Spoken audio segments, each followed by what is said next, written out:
Welcome to my channel. I am your SPARX stenographer. Today I am going to dictate a Kailash Chandra magazine volume 1 and transcription number 7. And don't forget to subscribe my channel and also join me on WhatsApp, link is in description box. Now ready? 10 second, 5 second, start. Now, I would like to say that with this measure we are now adopting, to my mind, it will not be possible to have this system or any other system functioning effectively. The number of clauses that we have included are so restrictive and rigid that it will not be possible for any system to function in this country. If at all it is able to function, it will be able to function with a lot of difficulties. It will be said afterwards that the industrial sector, particularly the private sector, has not been able to deliver the goods. I would like to warn the government that if anything happens in the future in which industrial production or production in the private sector has not gone up, it would be not because of any lack of efforts on the part of the private sector, but because of the measure that we are now adopting. I have mentioned several times how this particular bill is very restrictive and how it will hamper the normal growth of companies in this country. It is a pity that when we are on the threshold of the 10th 5-year plan, such a measure should be passed in this house. I would now like to make a few observations about the speeches of some of the honorable members here. Shri Ashok Mehta justifies the restrictions and managing agents by saying that managing agents are no longer the main source of finance. He also argues that profits have been high and will continue to remain high, and therefore he would like to see the managing agents being paid on sliding scale. He is in the habit of referring to a number of books and making quotations from a number of them published in America or in the other countries, and particularly by some of the professors.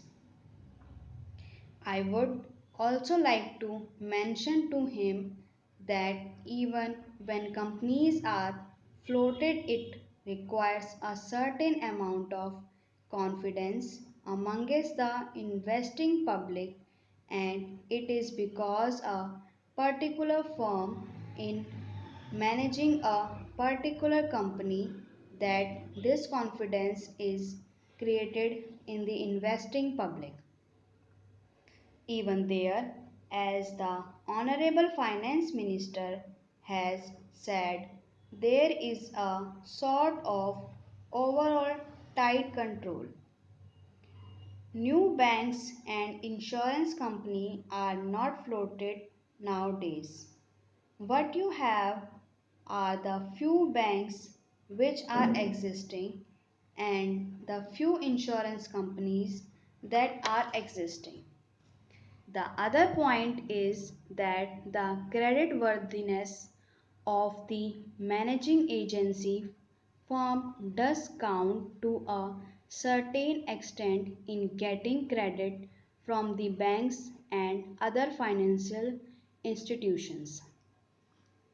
Yesterday, it was mentioned by my honorable friend that the crux of the problem is the question of payment of remuneration to a particular managing agency system. He said that in this bill, a definite encouragement has been given to a alternative type of management, namely the managing director or the manager, where an individual has been permitted to take 5%, while in the case of the managing agency, it has been permitted to take about 10%. I would like to point out to him that it is not merely the question of remuneration which will decide the alternative type of management.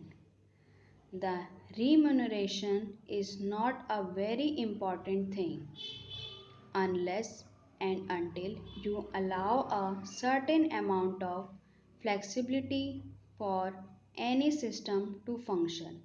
It will not be possible to evolve any other system to take the place of the managing agency system. In spite of so many shackles, you may find that those few business houses which are carrying on now may have to carry on the percent basis. You may not find many new people coming in the field. Several times it has been mentioned in this house why the business committee has not prescribed for itself a code of conduct. In this connection, I would like to point out that a degree or diploma is essential for the profession, and in case of violation of the code, sanction should be provided by it to prevent a person from practicing the professions.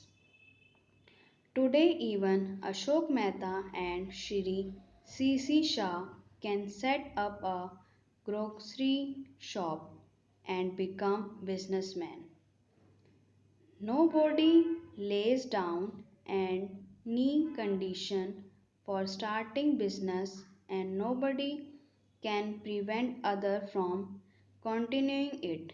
But I would like to point out that with regard to the code of conduct, there is a certain amount of ethics and there are certain standards and traditions on which business houses function.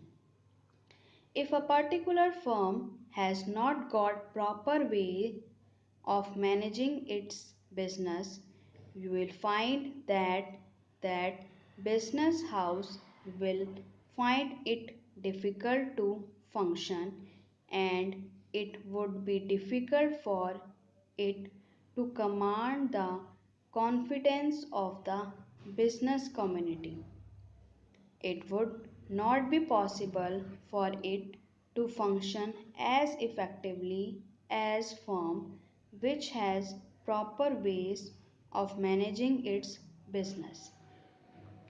That is sufficient as a code of conduct. It is not possible to prescribe a certain code of conduct in the manner it has been done for the profession in general. Stop.